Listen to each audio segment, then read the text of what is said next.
성막론, 성막에 감추어진 비밀 2부 번제단을 시작하겠습니다.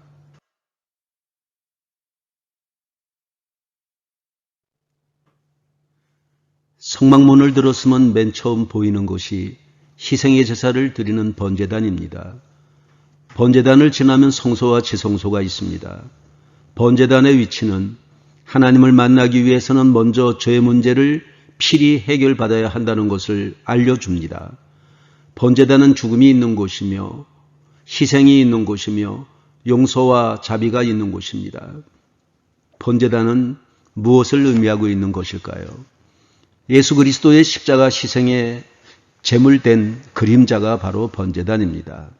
그래서 성막들에 들어서면서 가장 먼저 만나는 것이 번제단입니다.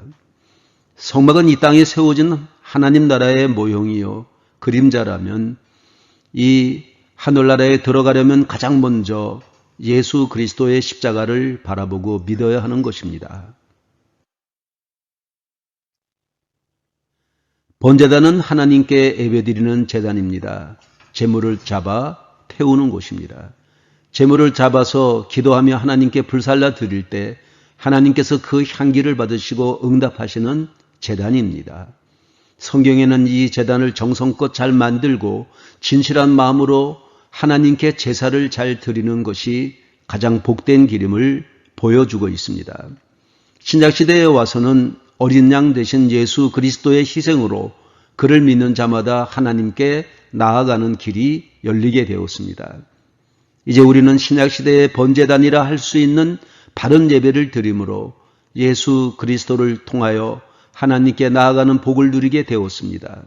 그렇기 때문에 예배가 대단히 중요합니다. 여러분, 예배에 실패하면 모든 것을 다 잃습니다. 우리는 예배에 목숨을 걸어야 합니다.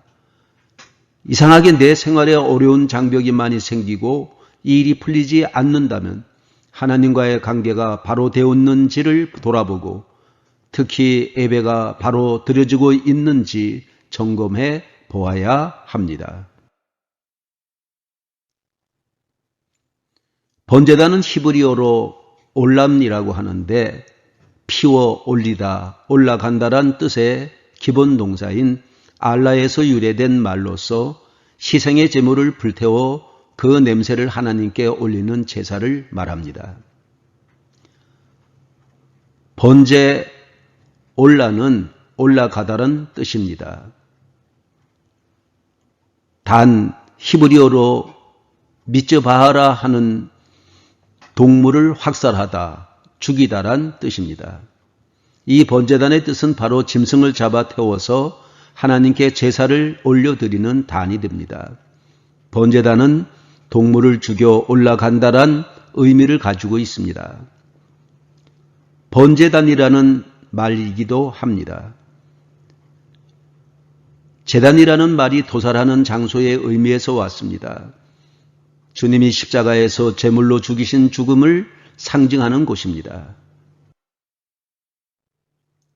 번제단은 나를 위해 죽으신 예수 그리스도의 십자가의 죽으심을 상징하는 곳이므로 이것은 믿음으로 의롭다함을 얻은 칭의에 속한 곳입니다.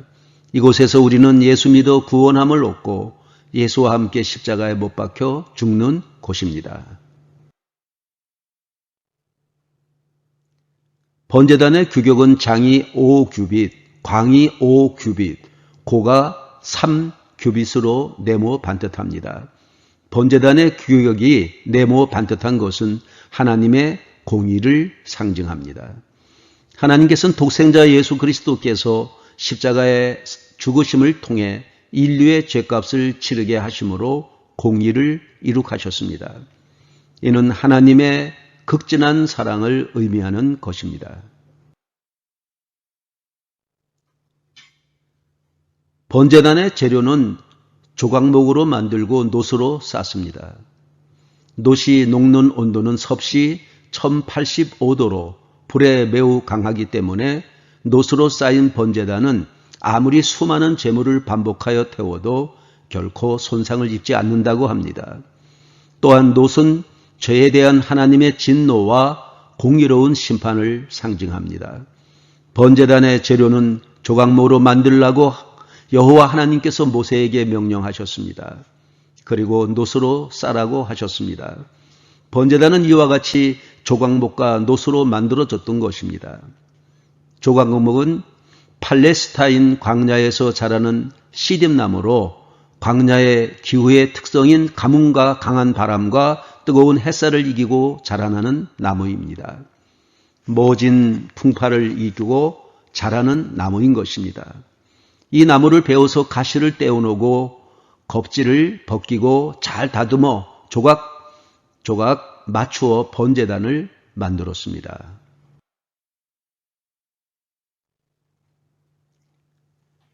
조각목을 두 개의 견해로 해석하고 있습니다.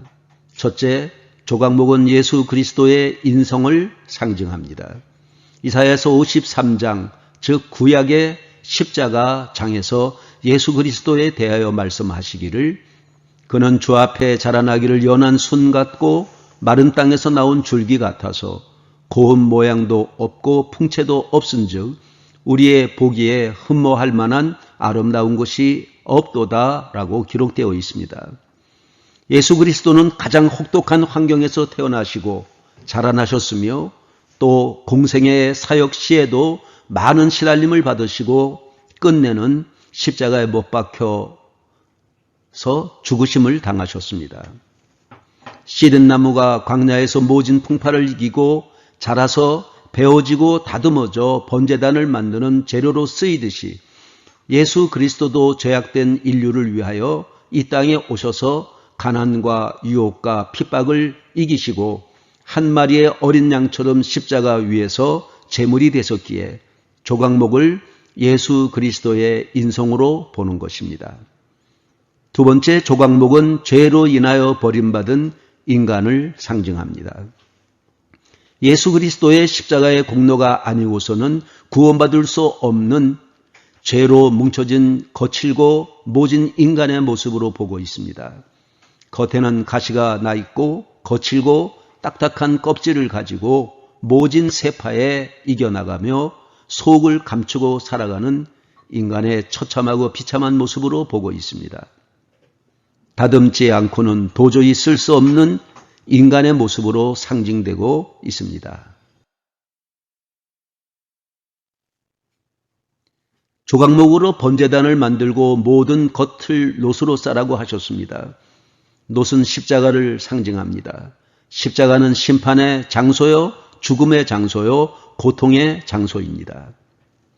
조각목처럼 버림받은 것 같은 인생들을 놋 같은 십자가의 은혜로 감싸주는 것입니다. 이 십자가에서 예수 그리스도께서는 죄인을 위하여 대신 못 박혀 죽으셨습니다. 그리고 3일 만에 부활하셨습니다.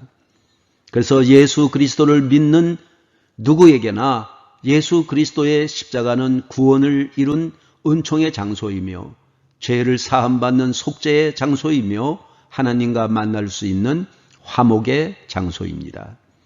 믿음으로 살아가는 사람들에게는 능력의 장소입니다. 십자가는 하나님께서 인간의 구원을 완성시킨 장소인 것입니다.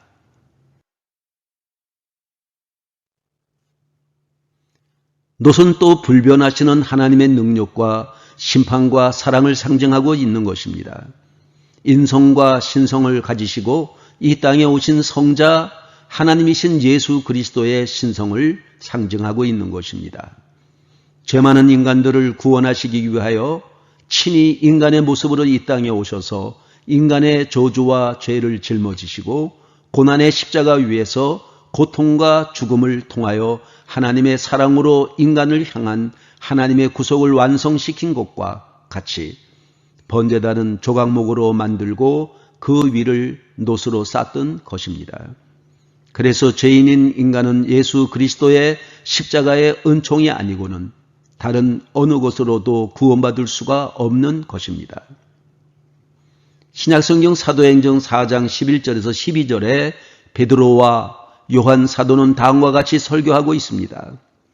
이 예수는 너희 건축자들의 버린 돌로서 진모퉁이의 머릿돌이 되었느니라. 다른 이로서는 구원을 얻을 수 없나니 천하 인간의 구원을 얻을 만한 다른 이름을 우리에게 주신 일이 없음이니라 하였더라고 했습니다.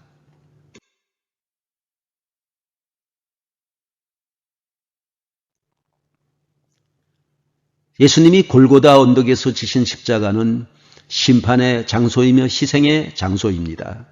그러나 우리 인간에게는 속죄의 장소이며 하나님과의 화해의 장소이며 구원의 장소입니다. 예수님께서 요한복음 3장 14절에서 15절에 모세가 광야에서 뱀을 든 것 같이 인자도 들려야 하리니 이는 저를 믿는 자마다 영생을 얻게 하려 하심이니라고 말씀하셨습니다. 성막이 이 땅에 세워진 하늘나라의 모형이요 그림자라면 어느 누구일지라도 하늘나라에 들어가려면 가장 먼저 죄를 사함받을 예수 그리스도의 십자가를 통과해야 한다는 영적인 의미를 말씀해 주고 있습니다. 단안의 녹그물은 번제단 안에는 녹그물이 있었는데 이 그물 위에 번제의 제물을 태워 드리게 하였습니다. 이는 희생 제물이 잘 타고 또 타고난 죄가 번제단 안으로 떨어져 죄를 쉽게 제거할 수 있도록 한 것입니다. 테두리가 없는 번제단을 보면은 번제단은 그 성물의 아름다움을 더해주는 화려한 테두리가 아예 없습니다. 이것은 예수 그리스도의 생애가 세상에서는 영광을 얻지 못하고 순전히 고난뿐이나 그 고난을 통과한 후에는 지극히 큰 영광을 받으실 것을 보여주는 것입니다. 예수 그리스도의 고난의 상징입니다. 운반을 위한 채를 보면은 번제단의 채는 그 몸체가 아니라 안에 들어가는 놋그물의 모퉁이에 채를 꿰 고리를 만들어 채와 놋그물이 일체형으로 되게 하였습니다. 번제단의 뇌뿔을 보면 번제단의 뇌모퉁이 위에는 뿔을 하나씩 만들어 단과 연하게 하고 놋으로 쌌습니다. 이 뿔은 첫째 제사장이 속죄제를 드릴 때 제물의 피를 바르는 곳이며 둘째 죄인들이 제단 뿔을 잡으면 죽음을 면할 수 있었습니다. 이스라엘 백성에게 제단의 뿔은 사죄의 뿔, 용서의 뿔, 생명의 뿔이었습니다.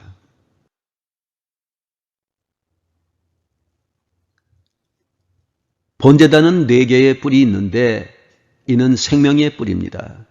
죽을 죄인도 이 뿔을 붙잡으면 살 수 있었습니다. 번제단에 뇌 모퉁이에 뿔이 달려 있습니다. 그 뿔은 놋으로 쌓여졌습니다. 이 뿔의 용도 중에 하나는 제물로 들어진 짐승을 번제단에 메어두기 위하여 그랬습니다. 그러므로 이 뿔은 견고하게 만들어졌습니다. 소나 염소나 양들을 메어두기에 충분한 견고성을 지니고 있어야만 했습니다. 그리고 이 뿔에는 속죄의 짐승의 피를 발랐습니다. 이 뿔은 힘과 능력을 상징하기도 하고 또 구원과 생명을 상징하는 뿔입니다. 시편 기자는 시편 118편 27절에 여호와는 하나님이시라 우리에게 비치셨으니 줄로 희생을 제단불에 맬지어다 말씀하고 있습니다. 그리고 세례 요한의 아버지인 사가랴는 누가복음 1장 68절에서 69절에 찬송하리로다 주 이스라엘의 하나님이여 그 백성을 돌아보사 속량하시며 우리를 위하여 구원의 뿔을 그 종 다윗의 집에 일으켰으니라고 찬송하였습니다. 또 다윗은 시편 18편 2절에 여호와는 나의 힘이요 나의 구원의 뿔이시요 라고 찬송하였습니다. 열왕기상 1장 말씀에서 다윗의 아들 아도니아가 스스로 왕이 되려고 하였다가 그 뜻을 이루지 못하고 솔로몬이 왕이 되자 그는 반역자로 죽을 위기를 맞게 되자 하나님 전에 가서 번제단의 뿔을 잡고 살려줄 것을 요구하였습니다. 그러자 솔로몬은 아도니아를 살려주었습니다. 죽어야 마땅한 반역 죄인이 이 뿔을 잡고 구원을 요구했기에 살아남을 수가 있었습니다. 이 뿔은 그러므로 생명의 뿔인 것입니다. 죽을 사람을 살리는 능력의 뿔인 것입니다. 고린도전서 1장 18절에 죄인을 구원하는 길은 오직 한 길 예수 그리스도의 십자가의 도입니다. 이것이 복음입니다. 요한복음 5장 24절에 이 복음에는 죽음에서 생명으로 옮기는 능력이 있습니다. 사도 바울은 로마서 1장 16절에 내가 이 복음을 부끄러워하지 아니하노니 이 복음은 모든 믿는 자에게 구원을 주시는 하나님의 능력이 됨이라고 하였습니다. 이 뿔은 복음의 능력을 상징하고 있는 것입니다. 그리고 이 뿔은 번제단 뇌 모퉁이의 동서남북으로 사방에 달려 있었습니다.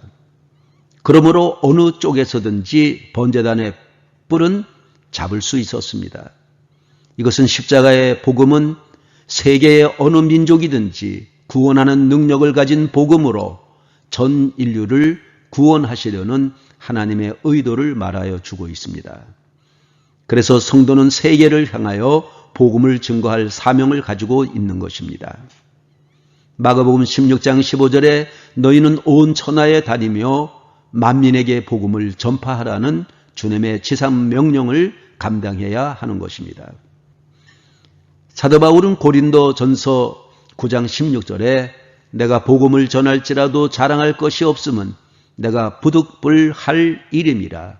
만일 복음을 전하지 아니하면 내게 화가 있을 것이로다 라고 말씀했습니다. 단위의 불을 그 위에 나무를 그 위에 재물을 두고 불살랐습니다.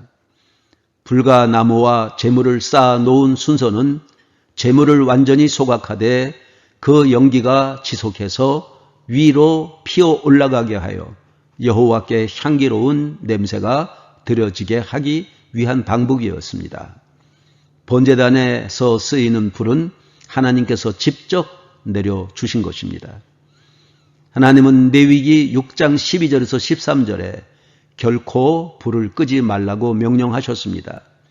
단위의 불은 항상 피워 꺼지지 않게 할지니 불은 끊이지 않고 단위에 피워 꺼지지 않게 할지니라 그랬습니다. 불이 내려온 연도가 성막이 완성된 주전 1445년이었으니 솔로몬 성전이 바벨론에 의해 파괴된 주전 587년까지 이스라엘 백성들은 하나님께 한 번 받은 불을 약 1000년 동안 꺼뜨리지 않았습니다. 번제단에서 처음 예물을 드린 것은 아론과 그 아들들의 제사장 위임식을 마친 후였습니다. 번제단은 언제든지 제물을 태울 수 있도록 항상 불이 붙어 있었습니다.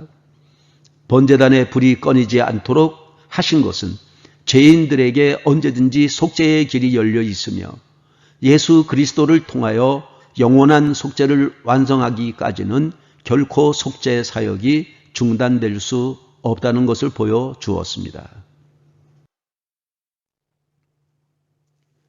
번제를 드리지 않고는 다른 제사를 드릴 수 없었기 때문에 번제는 모든 제사의 기초가 되었습니다.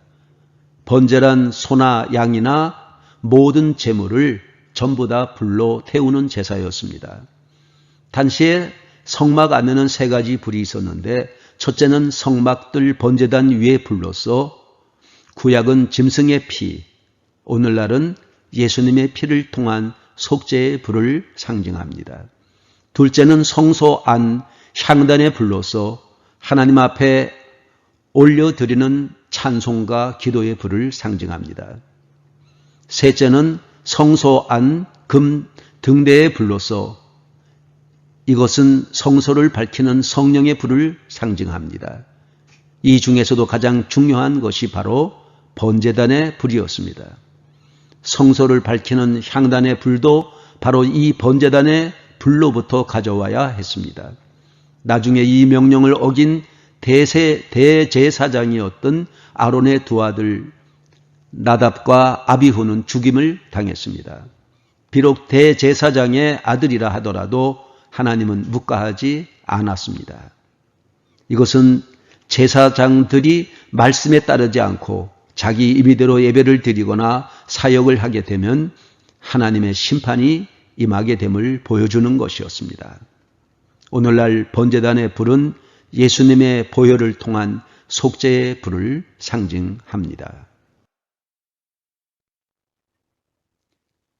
은혜는 받는 것보다 간직하는 것이 중요합니다.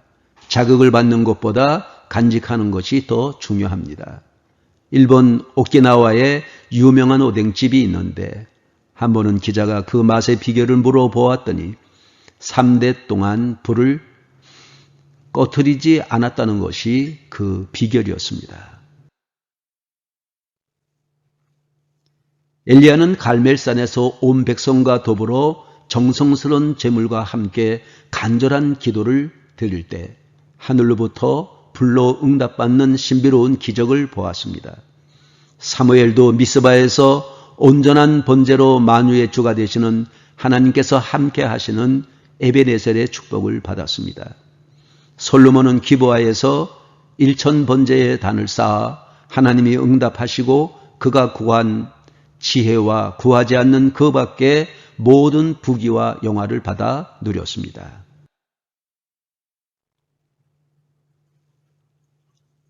번제단의 특징을 보면 첫째는 피입니다.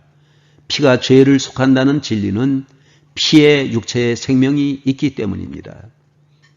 대속의 진리는 생명까지 버리는 희생 없이는 결코 새 생명의 역사가 불가능함을 보여줍니다. 예수 그리스도께서 십자가에 못 박혀 죽음으로써 그 보혈로 만민의 죄를 대신 지쳐 구원한 일이 그 증표가 됩니다. 히브리서 9장 22절에 율법을 따라 거의 모든 물건이 피로써 정결하게 되나니 피 흘림이 없은즉 사함이 없느니라 그랬습니다. 히브리서 9장 25절에 대제사장이 해마다 다른 것의 피로써 성소에 들어가는 것 같이 자주 자기를 드리려고 아니하실지니 그랬습니다. 히브리서 9장 26절에 그리하면 그가 세상을 창조한 때부터 자주 고난을 받았어야 할 것이로되 이제 자기를 단번에 제물로 드려 죄를 없이 하시려고 세상 끝에 나타나셨느니라 그랬습니다. 둘째는 불입니다. 레위기 6장 9절에 아론과 그의 자손에게 명령하여 이르라 번제의 규례는 이러하니라 번제물은 아침까지 제단 위에 있는 석쇠 위에 두고 제단의 불이 그 위에서 꺼지지 않게 할 것이요 제단에 내린 불은 우리에게 베푸시는 하나님의 용서와 응답입니다. 성경에 나오는 제단에 내린 대표적인 하나님의 불의 응답은 창세기 15장에 하나님께서 아브라함과 언약을 세우시며 쪼갠 고기 사이로 지나가는 횃불 언약입니다. 사무엘하 24장에 다윗의 인구조사에 하나님께서 노하시어 언약을 내리심에 다윗이 아리우나의 타작마당에서 제단을 쌓아 번제를 드린 사건입니다. 역대하 7장에 솔로몬의 성전 봉헌 시 성전에 가득히 임한 여호와의 영광이 나타났습니다. 열왕기상 18장에 엘리야의 갈멜산의 기도와 불의 응답이 있었습니다. 사사기 6장에 기드온의 기도에 임한 불의 응답입니다. 사도행전 2장에 오순절 마가의 다락방에 임한 성령의 불입니다. 에베소서 1장에 약속의 성령으로 각 사람에게 임하여 인치심과 보증을 받은 구원의 복음의 능력이라 할 수 있습니다. 셋째는 뿌리입니다. 여호와는 나의 반석이시오 나의 요새시오 나를 건지시는 이시오 나의 하나님이시오 내가 그 안에 피할 나의 바위시오 나의 방패시오 나의 구원의 뿌리시오 나의 산성이시로다 그랬습니다. 우리의 모든 죄와 허물을 씻으시고 대속하신 십자가의 보혈의 은혜와 세상 끝날까지 우리와 항상 함께 내주하시는 성령의 능력과 하나님의 힘과 권능이며 생명의 제단 뿔을 잡는 우리에게 주시는 승리가 임하기를 기도합니다.